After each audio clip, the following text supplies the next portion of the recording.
আসলে যদিও আমার জানা নাই যে রাজশাহীর দুর্গাপুরে কোনো ভালো রেস্টুরেন্ট আছে কিনা, যে কারণে আমরা উত্তরবঙ্গ বাটিক হাউসেই এই ব্যবস্থাটা করেছেন। কেকটা কিন্তু উত্তরবঙ্গ বাটিক হাউস দিয়েছে। তো আমরা হচ্ছে জ্যাসমিন ডেলি ব্লগের থেকে একটুখানি ছোট পরিসরে অনুভূতি শুনবো আর কি, যে এত দূর যে জার্নি 100K পর্যন্ত, এটা জার্নিটা জাস্ট একটু পরিসরে এবং কেমন লাগছে এটা একটু জানাবেন।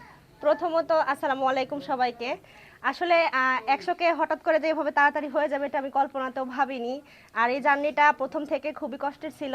তো এখন অনুভূতিটা অনেক আনন্দের। আসলে কষ্টের পরে কোনো কিছু পাইলে তার অনুভূতি আসলে অনেক অনেক অনেক আনন্দের হয়। মানে আমি কি বলবো আমার ভাষাতেই প্রকাশ করতে পারছি না।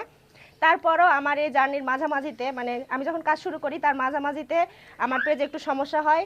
আর আমার এই পেজটা এত দূর নিয়ে আসার আমার কষ্ট আছে, তারপর সজল ভাইয়ের অবদান মানে অপরিসীম, বলার মতো না। তো সব কিছু মিলাই আমার আনন্দ খুবই হচ্ছে। তো সবাই আমাদের জন্য দোয়া করবেন। আর উত্তরবঙ্গ বাটিক হাউস আমাকে যে এত বড় একটা মানে সারপ্রাইজ গিফট হিসেবে আমি পাবো আমি কল্পনাতেও ভাবিনি। তো সবাই দোয়া করবেন যেন আমি সামনের দিকে এগিয়ে যেতে পারি। আমার এখন পর্যন্ত বাকি আছে আমার তরফ থেকে। তো আরেকটা প্রশ্ন, সেটা হচ্ছে আপনি কি আসলে দুর্গাপুরের না মোহনপুরের বলেন তো?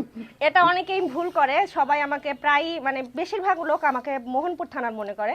আসলে আমি মোহনপুর থানার না, আমি দুর্গাপুর থানার মেয়ে এবং দুর্গাপুর থানারই বউ। আচ্ছা, সবাই দোয়া করবেন জ্যাসমিন ডেলি ব্লগের জন্য। আমরা কেক কাটি। ওকে, ধরেন আপনি হাত ধরবেন ভাবির, আমরা আপনার হাত ধরবো, এইভাবে করে কাটাকাটি হবে, ঠিক আছে? ওকে, ভাই আপনি ধরেন। হ্যাঁ হ্যাঁ, এই